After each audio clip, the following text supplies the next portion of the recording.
convidá-los a abrir suas Bíblias no Evangelho de João, capítulo de número 14.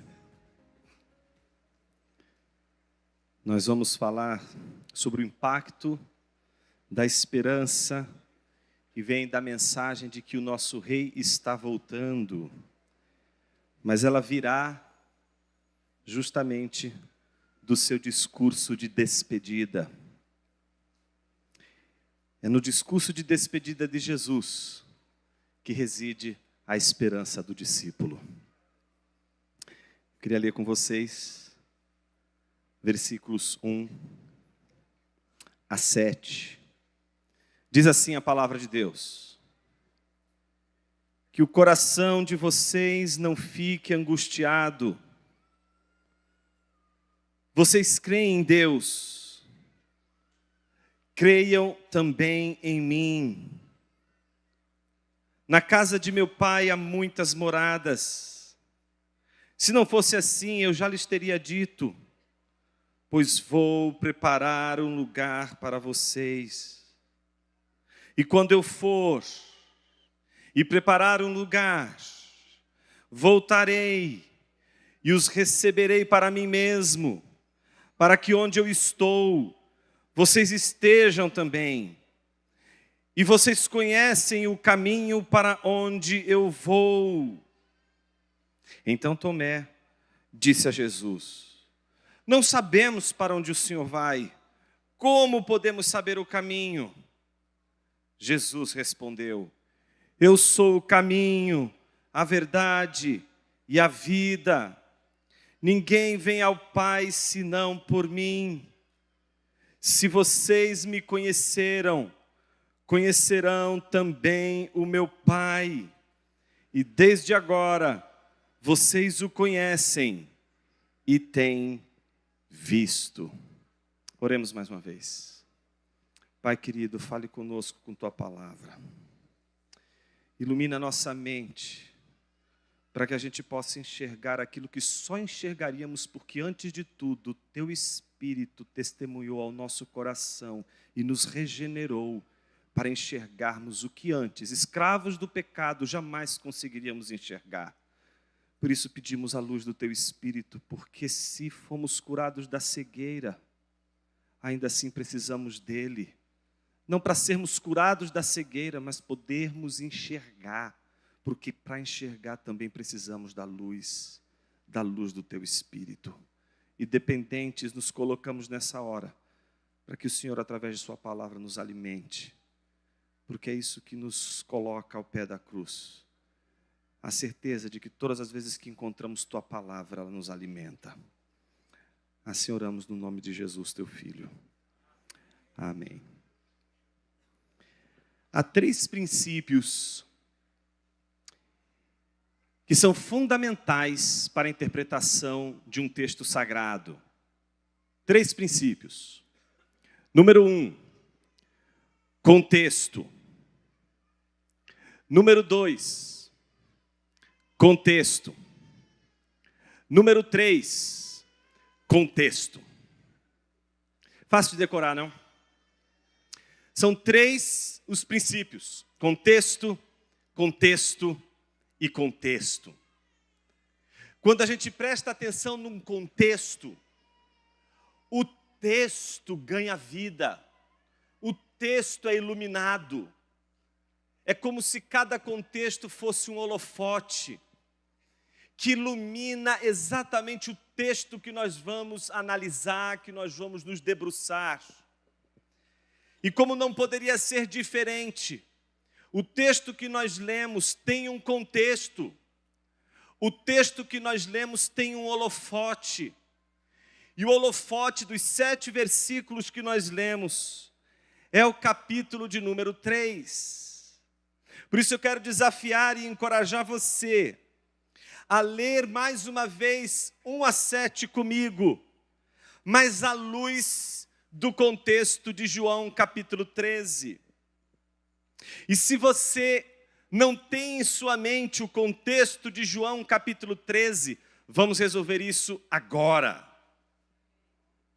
João capítulo 13. Jesus começa um discurso com seus discípulos num contexto. E esse contexto é anterior à festa da Páscoa.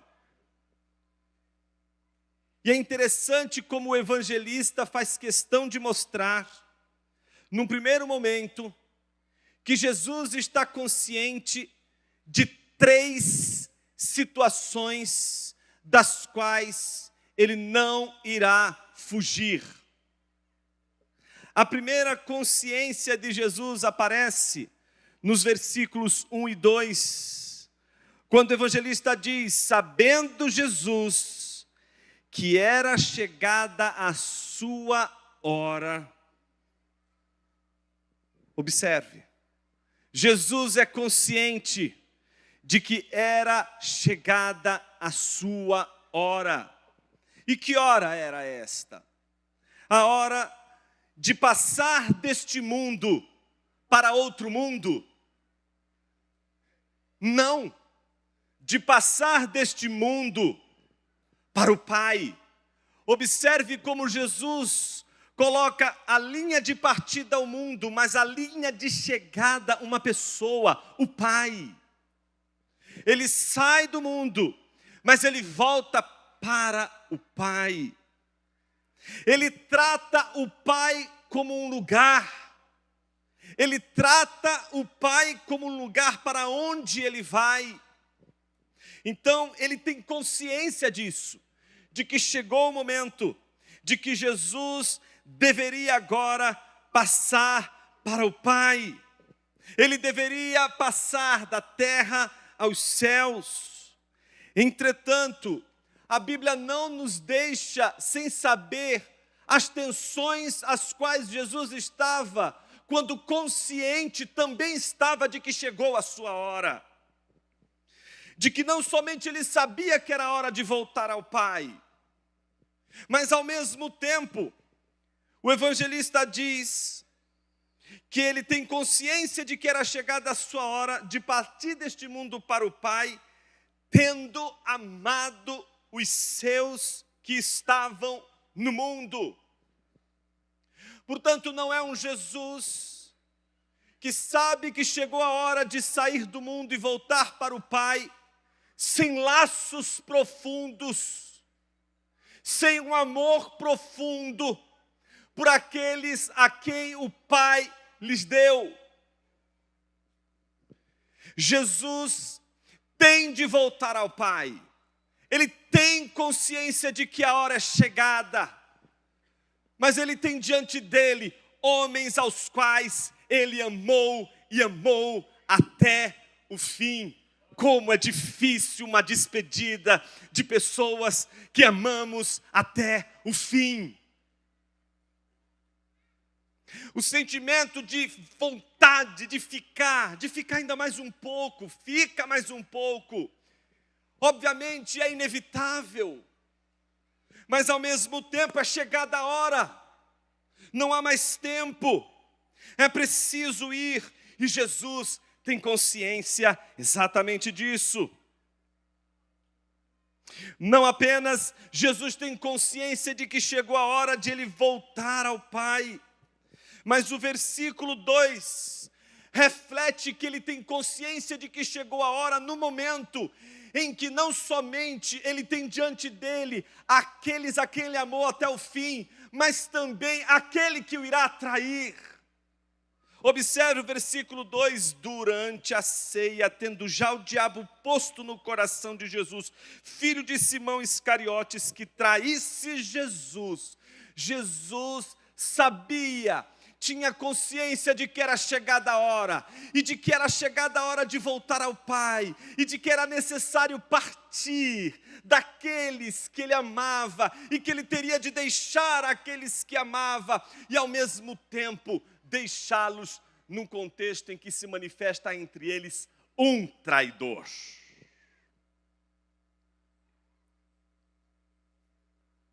É interessante, porque não estamos lidando com um Jesus semelhante a Júlio César, tal como foi narrado por Shakespeare, na sua famosa peça Júlio César, Lá no ato 3, cena 1, um dos atos mais conhecidos e celebrados da história de Júlio César, quando Cássio e mais 22 conspiradores contra Júlio César esfaqueiam Júlio César na escadaria do Senado. E a cada facada que César toma, ele reage com vigor, com insistência, com vontade de lutar, com vontade de prosseguir. Mas a última e a mais terrível de todas as facadas era justamente aquela que levou Júlio César a desabar na escadaria. Quando ele olha e recebe a 23ª facada, vinda justamente de Brutus, aquele a quem ele tanto amava. E aquele a quem ele tanto amava, agora tem uma faca em suas mãos e mata Júlio César. O que Júlio César diz, surpreendentemente, até tu, Brutus. Não, essa não é a história de Jesus. Jesus não é um rei que foi pego de surpresa diante do seu traidor. Jesus não é um rei que não sabe das conspirações políticas que acontecem contra ele e o seu reino. Jesus não ignora os movimentos satânicos e soturnos das trevas. Jesus tem consciência de todo o movimento anticristo. Jesus tem consciência de toda a traição a qual ele se submeterá. 1000 vezes não, Jesus não foi vencido por uma traição. Jesus se entregou a uma traição. É muito diferente. Não foi Nabucodonosor que tomou o povo. Foi Deus que entregou o povo nas mãos de Nabucodonosor, quando a gente lê o primeiro capítulo de Daniel. Não foram os soldados do Sinédrio, não foi Roma que tomou Jesus, e nem Judas que entregou Jesus, foi Jesus que se entregou. Jesus é consciente da conspiração, Jesus é consciente da traição, Jesus sabe o que está acontecendo na sua casa, Jesus sabe o que está acontecendo na sua igreja, ele tem consciência de todas as artimanhas demoníacas de dentro da sua igreja, na sua própria casa, debaixo do nariz dos seus próprios discípulos. Portanto, Jesus não é alguém que está se despedindo daqueles que ele amou até o fim e indo em direção ao Pai, amando-os até o fim, sabendo que Judas irá traí-lo como uma surpresa. Não somente isso. Jesus, segundo o versículo 3, também tem consciência de que o Pai tinha colocado em suas mãos uma missão. Observe o versículo 3, sabendo, novamente, pela segunda vez, a palavra eidos, a palavra da consciência. Pela segunda vez ela aparece, e aqui está dizendo, sabendo este, Jesus, que o Pai tinha confiado tudo às suas mãos, e que ele tinha vindo de Deus e voltava para Deus, levantou-se da ceia. Observe, João faz questão de nos deixar conscientes de que Jesus não só sabia o que estava acontecendo, sabia que era chegada a hora, e sabia que ele não voltaria aos céus sem uma conspiração contra ele, sem uma traição contra ele, mas ele também sabia que a ele foi confiada uma missão, e a missão vinha do Pai. Jesus tinha consciência de que ele amava os seus até o fim, mas Jesus sabia que a missão do Pai precisava ser cumprida, a despeito da necessidade de que ele precisasse se despedir dos seus e voltar para o Pai.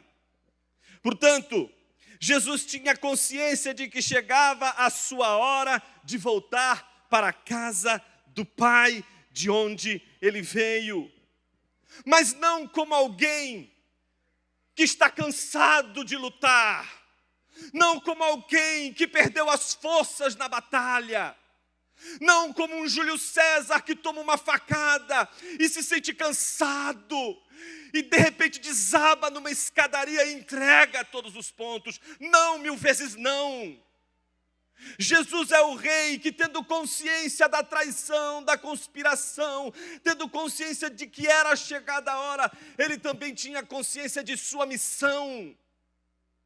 E de que, portanto, quando ele estava voltando para o Pai, não era porque ele estava dizendo assim: gente, eu estou trabalhando muito, olha, foram 3 anos, esse ministério foi muito pesado para mim, está muito difícil, vou tirar um sabático. Esse período de sabático eu vou ficar aqui no meu cantinho, vou descansar, respeitem o meu Shabat. Vou deixar a igreja nas mãos dos presbíteros, os presbíteros vão governar a igreja. Eu sei que vocês ficarão desesperados, mas é eles que vão dar conta. Mas eu vou voltar, e quando eu voltar, eu vou pedir para eles novamente o governo da igreja e vou reinar novamente sobre a igreja. Bem, resposta errada. Não, Jesus não tirou um período de sabático. Jesus não está fugindo da tensão de uma conspiração contra ele.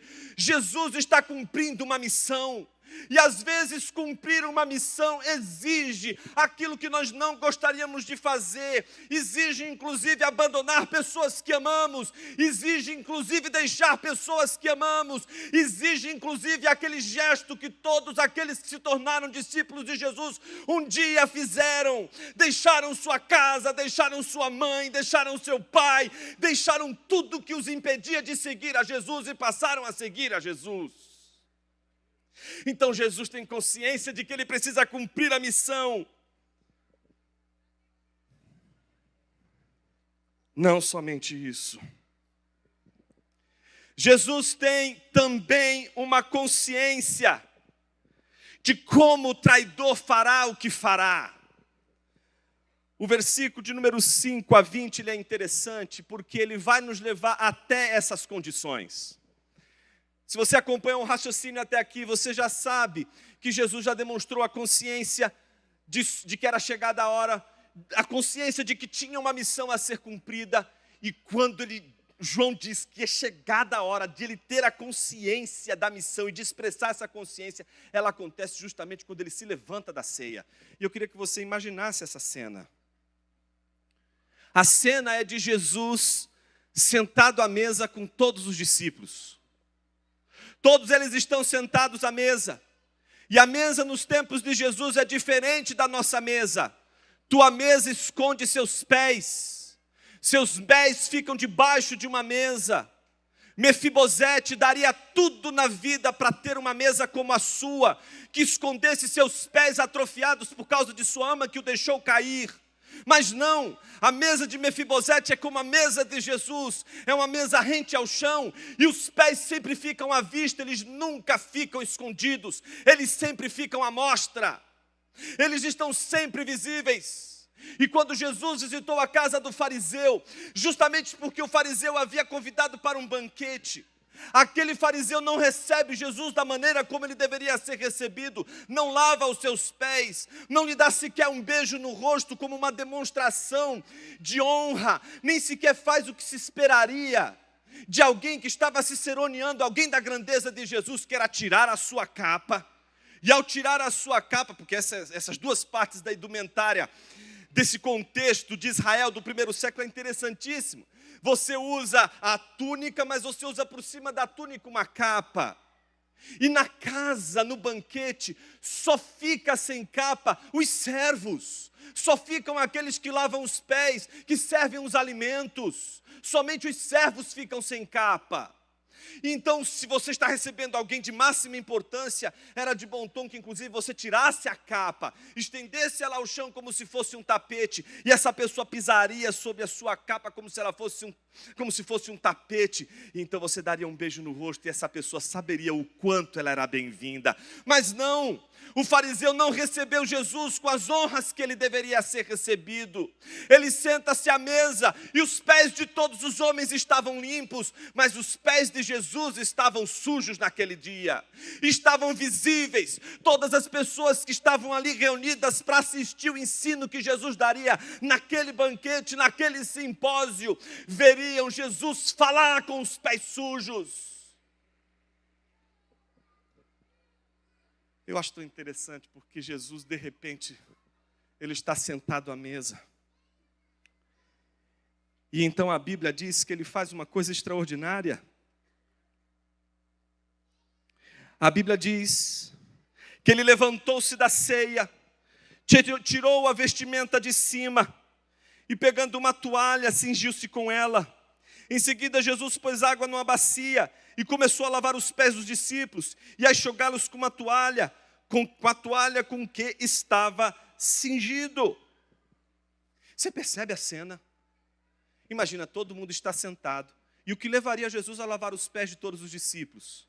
Porque quando ele observa, todos os pés estão imundos. E a gente chega à conclusão de que, imagine a cena, toda casa tem a bacia, toda casa tem a toalha, está ali para o servo chegar e lavar os pés de quem chega, para quem jamais se sente à mesa com os pés sujos. Imagina o primeiro chegando, vendo que não tinha nenhum servo em casa, viu, não é, o vaso ali com água, viu a toalha, fez de conta, não é comigo, foi e sentou, rapidinho. E veio o segundo, e veio o terceiro, e fez a mesma coisa, e ninguém quer pegar ali, por quê? Agora que já tem 3 sentados à mesa, o que pegar a bacia para lavar, vai ter que lavar o dos outros 3. Então, cada um vai chegando e sentando, cada um vai chegando e sentando. Imagina que todos estão sentados, com os pés sujos. Jesus se levanta, tira a capa, não fala nada. Não há discurso, não há teologia, ensino nenhum. O que há é um ato teológico, o que há é um ato educativo, o que há é um exemplo, um padrão para os fiéis. Jesus simplesmente se levanta, tira a capa, e agora ele é o único diferente naquele recinto. Ele faz as vezes de um servo, deita água na bacia, coloca a toalha no cinto e começa a lavar os pés de todos os seus discípulos, até ele encontrar no meio do caminho uma pedra. Havia uma pedra no meio do caminho de Jesus. Esta pedra se chama Pedro. E quando chega a vez de Pedro, a Bíblia diz que quando ele se aproximou, este lhe perguntou: vais lavar o meu pé? É engraçado porque se vais lavar o meu pé, às vezes pode ser interpretado como algo assim, irônico, mas às vezes pode ser interpretado como algo piedoso. O senhor vai lavar meu pé? Mas o curioso é que ele não diz simplesmente: o senhor vai lavar meu pé? Ele diz: você vai lavar meu pé, Senhor? E se o senhor vai lavar meu pé não for carregado de tanta piedade assim, mas for uma ordem, uma pergunta retórica, uma pergunta que você já sabe a resposta, ele estivesse dizendo: o senhor vai lavar meu pé?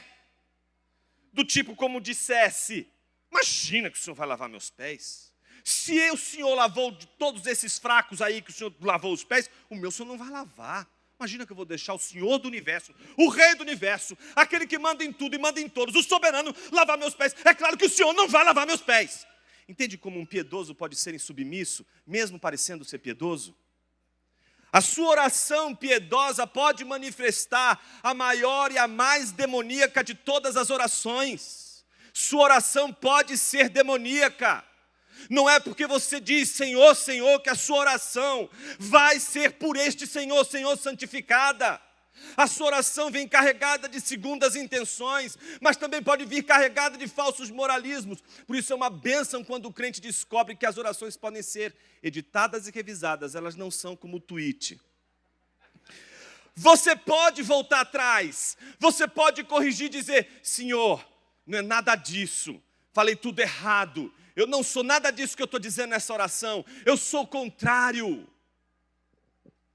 Mas Jesus precisa ensinar a Pedro. Então Jesus, já conhecendo a figura, ele responde: se eu não lavar, você não terá parte comigo. E é tão interessante porque a resposta de Pedro não é outra, senão: o Senhor nunca lavarás os meus pés. Por que o Senhor nunca lavarás os meus pés? Porque Jesus havia avisado a Pedro o seguinte: o que eu estou fazendo agora, filho, é como muita coisa que você estuda lá no seminário. Você não vai entender. Mas vai passar o tempo.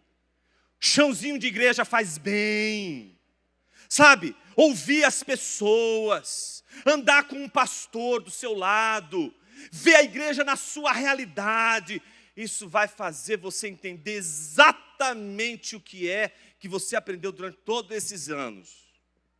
Então Jesus disse, o que eu vou fazer agora você não vai entender. Então ele disse simplesmente, confia, se entrega. Mas o que Pedro diz? Senhor, jamais lavarás os meus pés. Olha como piedade pode ser uma ignorância. E pior que ignorante vai para o céu, irmão. Mas não precisa, está entendendo? Não precisa. Então o que acontece na sequência? Jesus responde a ele, se eu não lavar, você não tem parte comigo. A resposta logo de Pedro é impressionante. Como ele parece com a gente, ou como a gente parece com ele.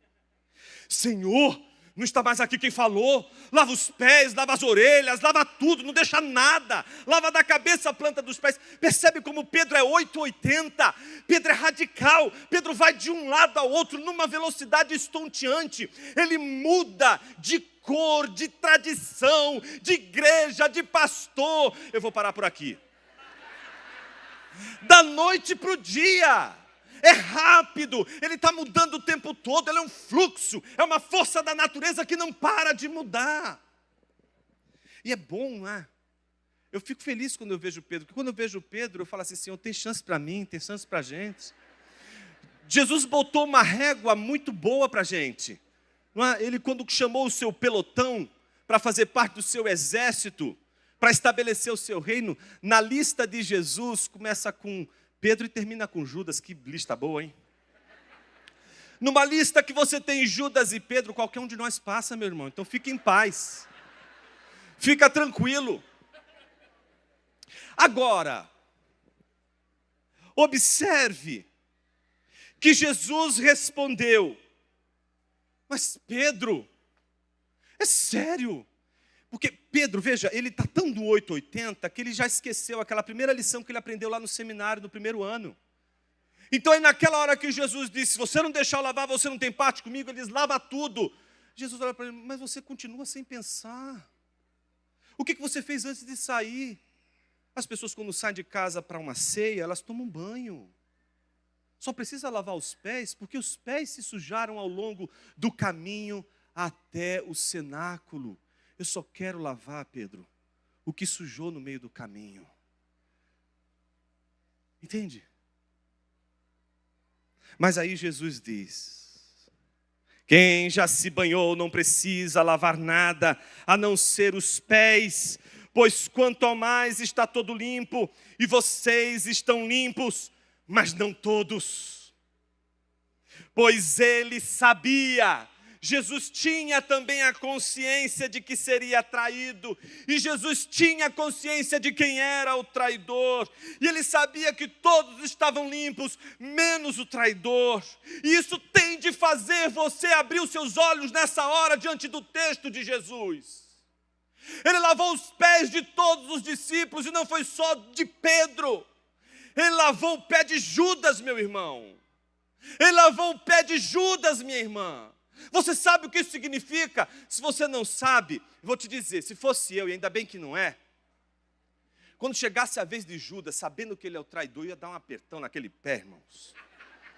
Seu desgraçado, miserável, seu traidor, não é?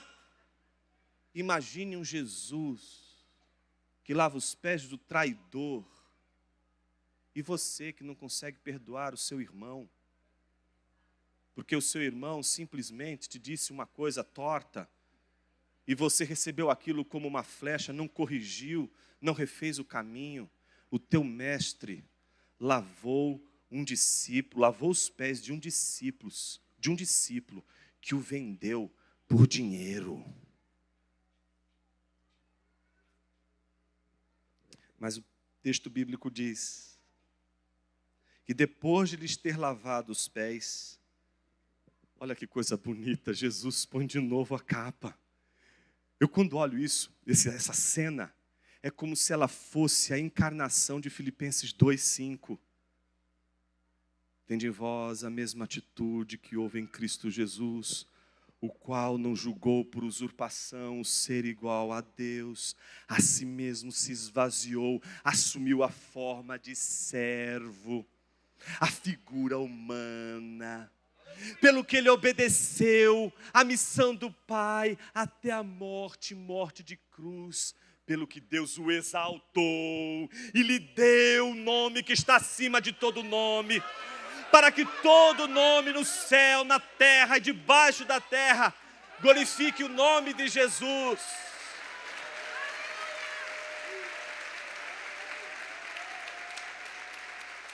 Você entende o que isso significa? Você não pode ouvir um negócio desse e dizer, eu não vou servir.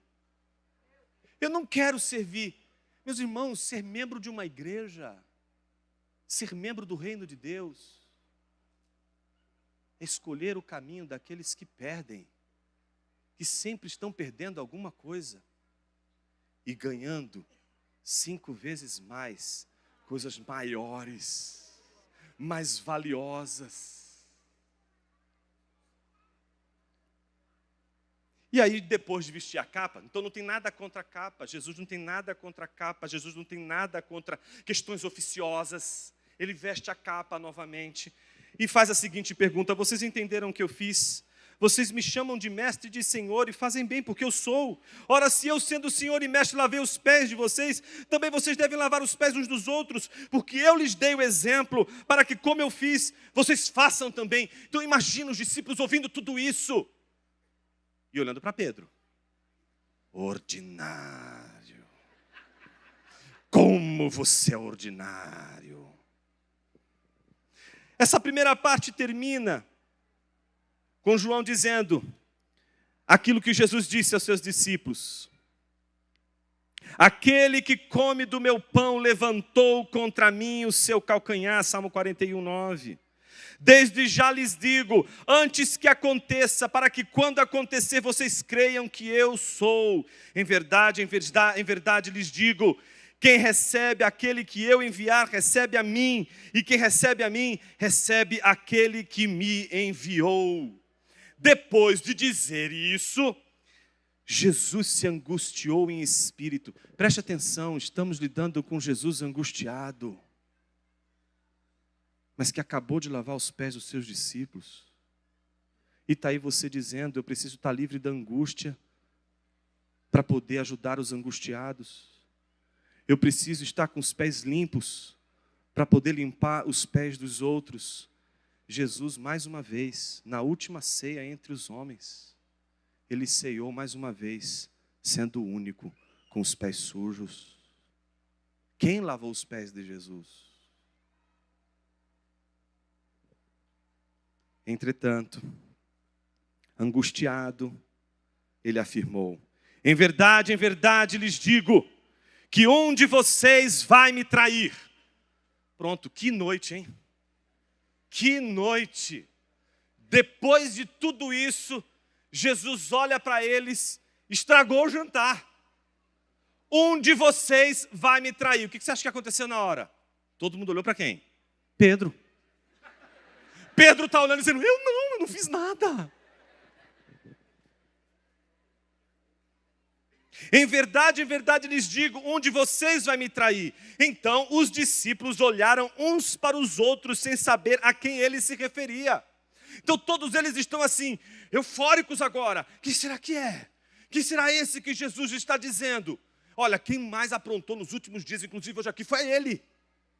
Imagina todo mundo ali naquela euforia agora, porque Jesus acabou de revelar, um de vocês vai me trair.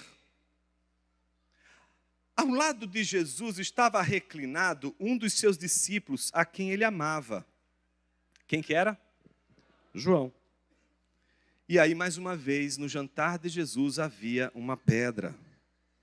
Versículo 24, Simão Pedro fez um sinal a esse para que perguntassem a quem Jesus se referia. Você consegue imaginar isso? Jesus disse, hoje alguém aqui, eu estou revelando entre nós, há um traidor. Mas quem será? Quem será? Quem será? Pedro, é você. Imagina agora Pedro, sabendo que João está ali do lado de Jesus. O que Pedro faz? Está distante, né? Ele olha para João, imagina a cena. Pergunta para ele. Quem é que vai trair? Imagina João do lado de lá dizendo: quem vai trair, seu animal? Aí ele respondendo: ah, entendi. Aí ele faz aquele movimento. Mestre, quem é que vai te trair? E aí Pedro, né, agora vai dizer, né? Jesus faz o seguinte movimento. É aquele a quem eu der um pedaço de pão molhado. Então João agora sabe que é alguém que vai receber um pão molhado. Então o que Jesus faz? Pega um pedaço de pão, tendo molhado, dá a Judas. Imagina João, o tesoureiro.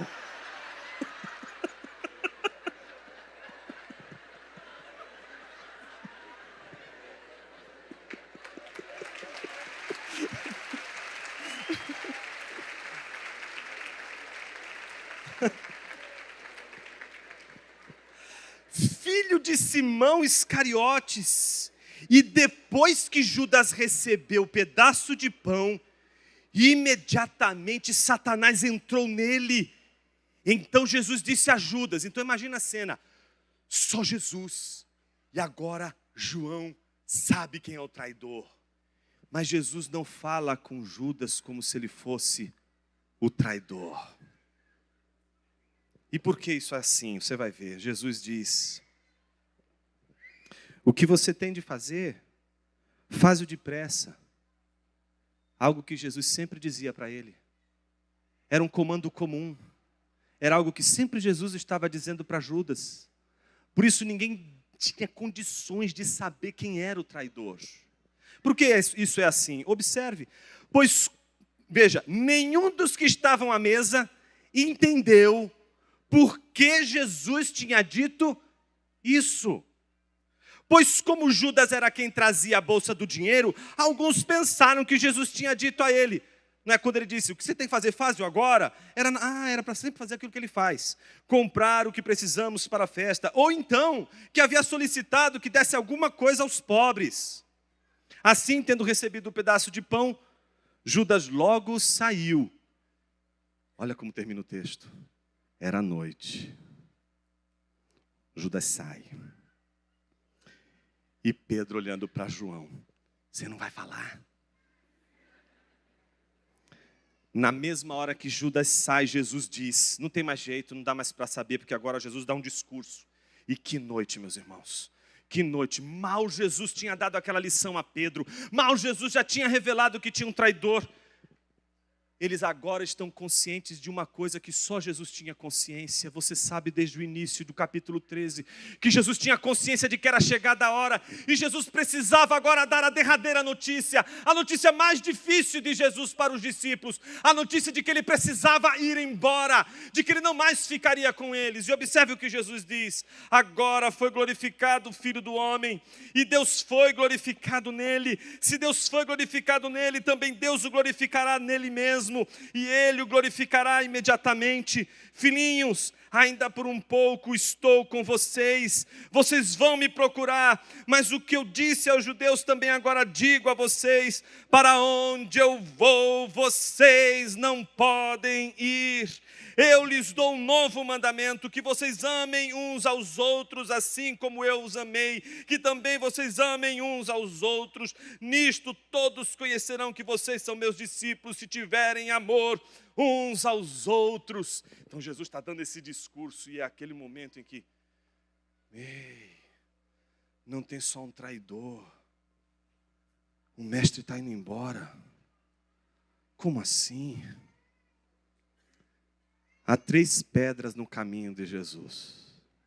E a pedra volta a aparecer, versículo 36. Simão Pedro perguntou a Jesus: mas para onde o Senhor vai? Jesus respondeu: para onde eu vou, você não poderá me seguir agora. Ele não está dizendo que ele não poderá seguir. Ele está dizendo, você não poderá seguir agora. Mais tarde, porém, me seguirá. Pedro disse, Senhor, por que não posso segui-lo agora? Dá para entender o que Jesus passou naqueles 3 anos. Numa noite só você entende perfeitamente, não é? A relação Jesus e Pedro. Senhor, por que não posso segui-lo agora? E aí vem a frase que todo piedoso que não tem consciência da sua piedade, piedosamente diz. Darei a minha vida pelo Senhor. Tem coisa que a gente nunca pode dizer, meus irmãos. Tem coisas que a gente só tem de fazer. Mas ele resolveu dizer antes de fazer. E é tão irônico, porque Jesus olha para ele, e se você sabe a história de Jesus, só você sabe o que está passando na cabeça de Jesus, quando Pedro diz, darei a minha vida pelo Senhor. Você dará a sua vida para me salvar, quer dizer, por mim? Você é o herói? Você é quem tem algo para oferecer? Você é quem vai se entregar? Você vai dar sua vida para mim? Mas Jesus conhece mais Pedro do que Pedro conhece a si mesmo. E Jesus ama Pedro justamente sabendo o que Pedro não sabe. Que ele ignora a si mesmo. Então ele diz, em verdade lhe digo, antes que o galo cante, 3 vezes você me negará. Se até então ele tinha alguma dúvida, né? Não, eu não sou traidor. Agora, ninguém sabe ainda, é só João e Jesus. Será que sou eu o traidor? E aí chega o nosso texto e o desfecho da nossa exposição de hoje. Agora você consegue entender melhor os versículos 1 a 7. Que o coração de vocês não fique angustiado. Oh, meus irmãos, que palavra poderosa. É o Cristo angustiado, que poderia ser encorajado por Pedro, que poderia ser encorajado por João, que poderia ser encorajado por Tomé, que não recebe nenhum encorajamento, que não recebe nenhum acolhimento, que não recebe um abraço, que não recebe um apoio. É o Jesus angustiado, que está preocupado com a angústia dos seus discípulos. Ministério é para gente angustiada. Gente angustiada, mas que não está preocupado com a sua angústia sendo resolvida, justamente quando aqueles que Deus lhes deu está sob angústia. O ministério é engolir a nossa angústia, diante da angústia daqueles que Deus colocou em nosso caminho.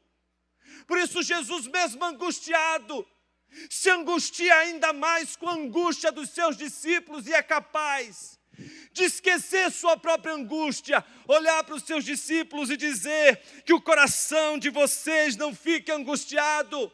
Jesus vai dar agora uma palavra para os discípulos que acabaram de receber uma notícia que eles não esperavam, de que Jesus iria embora, de que Jesus não estaria mais com eles. A mensagem que poderia soar como abandono. Por que será que Jesus nos abandonou? Por que será que Jesus não quer mais andar conosco? Por que Jesus não quer mais que a gente siga Ele? Jesus então agora está preocupado com os discípulos angustiados e vai dizer a eles que o coração de vocês não fique angustiados. Vocês creem em Deus, creiam também em mim. Que coisa maravilhosa. É comum um judeu nessa época olhar para outro judeu na hora que está angustiado e dizer, é uma frase comum, creia em Deus. O que você nunca vai ouvir um judeu dizer para outro judeu é o seguinte, creia em Deus e pode acreditar em mim. Jesus diz: creem em Deus, creiam também em mim. É como se naquele momento os discípulos estivessem perdendo o foco, como se eles estivessem começando a esquecer, mas será que Ele vai nos abandonar? Jesus está chamando a atenção deles. Creiam em mim. Então Ele diz uma das palavras mais significativas desse texto: na casa do meu Pai há muitas moradas. Sabe o que isso significa? Que Deus não nos fez como anjos.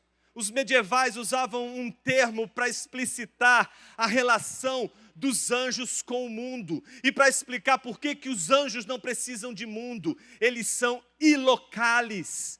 Eles não têm uma localização, eles não precisam de um lugar, eles não precisam de uma morada, eles não precisam de um contexto para viver. Por isso eles são seres espirituais, mas Deus nos fez de uma tal maneira que somos sempre localizados. Você está sempre dentro de algum lugar, você nunca está fora. Desde o dia que você nasceu, você foi concebido dentro de um lugar. Dentro de uma bolha você sempre esteve, e você sempre vai estar dentro de uma bolha. Uma bolha pode ser maior do que outra, um universo pode ser maior do que outro, um universo pode ser melhor do que outro, mas não existe mundo sem um lugar para nós. Deus não nos fez para existir e subsistir além de um lugar. Por isso que Ele nos fez não apenas o Éden, mas Ele também cultivou um jardim, e não nos colocou no Éden, mas nos colocou num jardim. Se o Éden está exatamente como a criação, o jardim do Éden está como a casa de Deus, adornada por Ele, cuidada por Ele, de uma tal forma que ali seja o habitat, o lugar do homem. E desde o dia que o homem saiu e foi expulso do jardim porque transgrediu a lei de Deus, ele não saiu do jardim e ficou sem lugar, porque ele não foi feito para subsistir fora. Ele sempre foi feito e criado para subsistir dentro. Ou ele está dentro do jardim de Deus, ou ele está fora do jardim de Deus. E estar fora do jardim de Deus não é se tornar um anjo. Não, meu anjo, você não é um anjo. Você não vive fora de um lugar. Você não vive suspenso num espaço.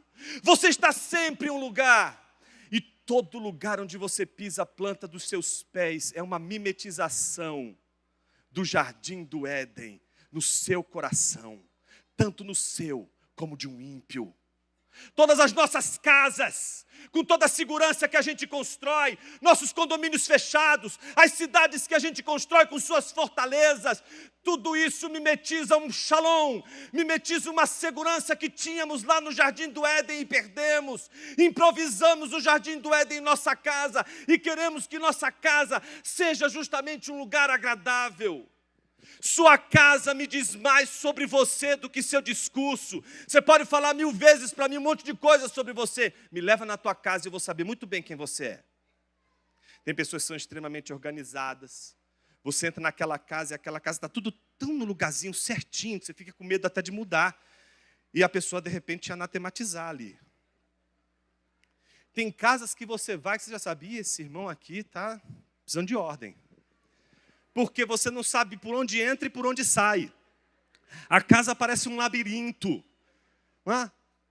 Às vezes a casa tem símbolos religiosos. Às vezes a casa não tem símbolo religioso nenhum. Mas o que importa? Me mostre tua casa e eu te direi quem tu és. A tua casa reflete também tua identidade. E enquanto nós habitamos na casa feita por nossas mãos, a nossa identidade ainda é fraturada. A nossa identidade ainda está comprometida. Mas esse jardim, que a gente sabe que é seguro e que a gente não consegue imitá-lo ipsis literis no nosso dia a dia, Deus prometeu que voltaremos a morar, a habitar. O Evangelho não é só o Evangelho sobre uma pessoa, é sobre uma pessoa e um lugar. Sempre estamos discutindo um lugar. E a Bíblia diz que na casa do Pai há muitas moradas. vou preparar um lugar para vocês. Então Jesus está dizendo, eu não estou cansado de vocês, eu não desisti de vocês, eu não abandonei vocês. Faz parte da missão do Pai, preparar o caminho para a casa do Pai. É assim que o bom filho volta a casa.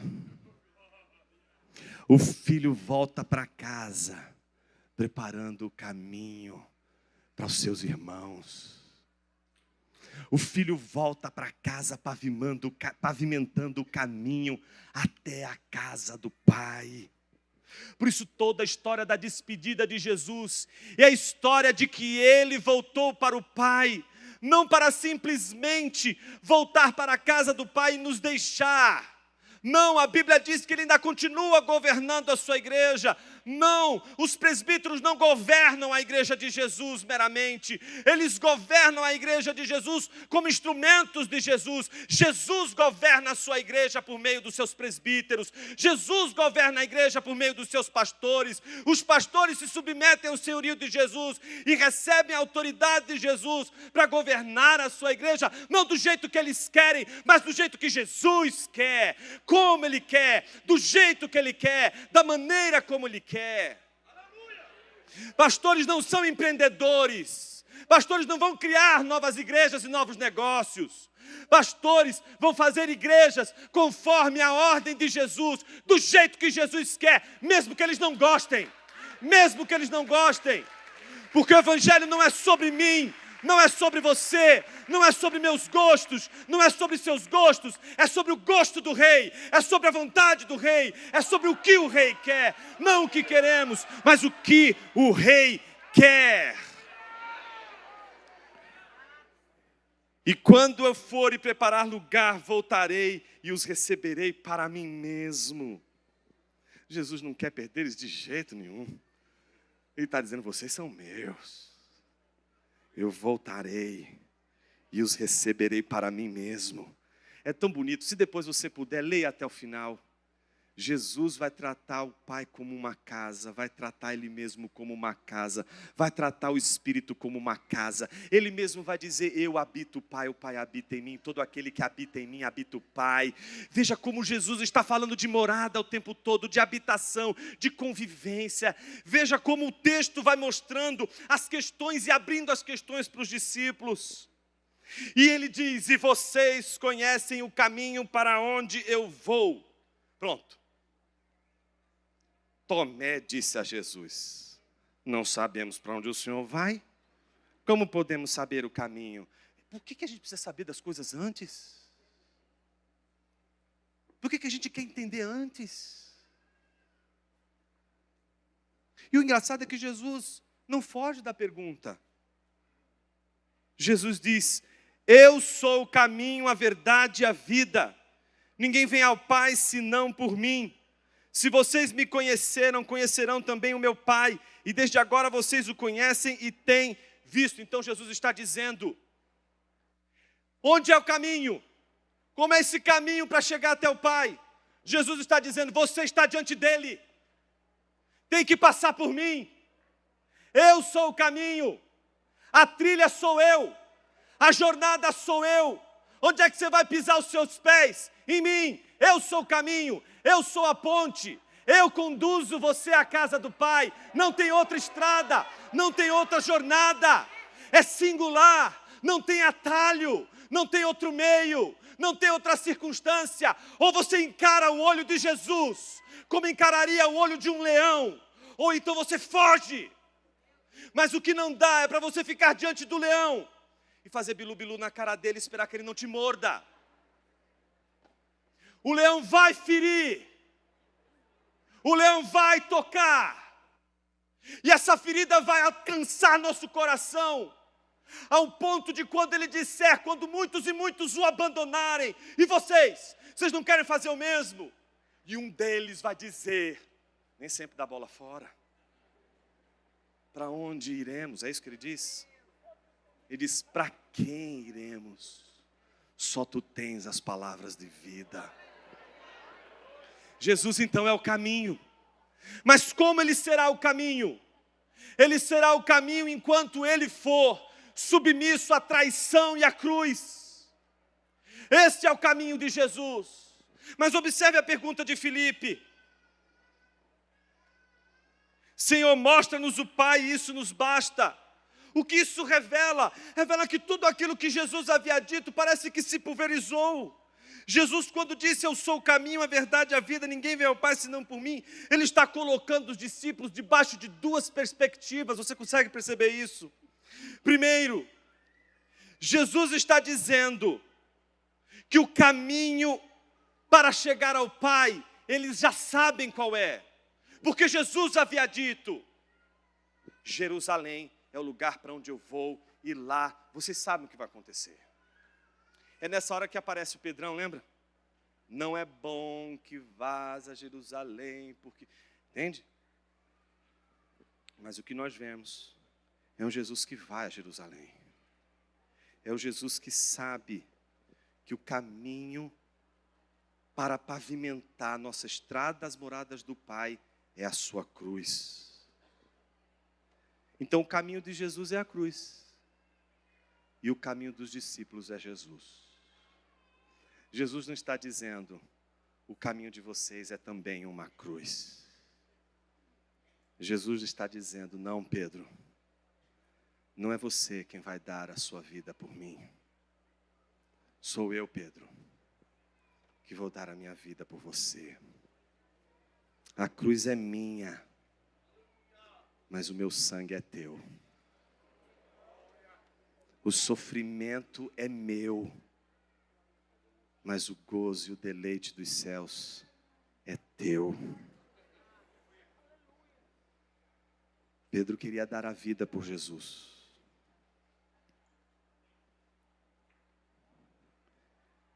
Mas não era Jesus que estava em perigo. Era Pedro.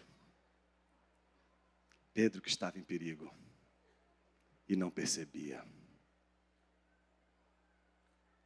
A gente vai estar em perigo todas as vezes que a gente esquecer que Ele não veio aqui para dizer para você, olha, existe um churrasco cósmico que eu quero chamar todos vocês para participarem dele, todos estão perdoados e todos estão salvos. Não.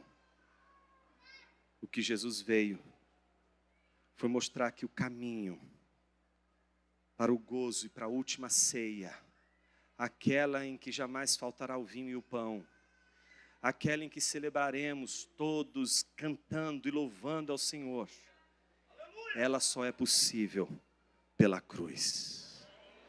Por isso, se hoje você perdeu a esperança nos homens, aleluia, louvado seja o nome do Senhor, você não está mais em perigo. Se você perdeu a sua segurança no dinheiro, aleluia, você não está mais nas mãos do mercado financeiro. Se você hoje consegue olhar para Jesus e dizer, Senhor, que mais eu preciso além de Ti? Você tem o sangue, e esse sangue é suficiente para te levar puro ao Pai e te conduzir aos céus. Uma igreja que perde os céus de vista, não perdeu só o céu, perdeu também a terra, perdeu a polis, perdeu o governo, perdeu tudo. Quero orar com você nessa noite. Senhor Deus, tem misericórdia de nós, Senhor. Que o Senhor nos encontre.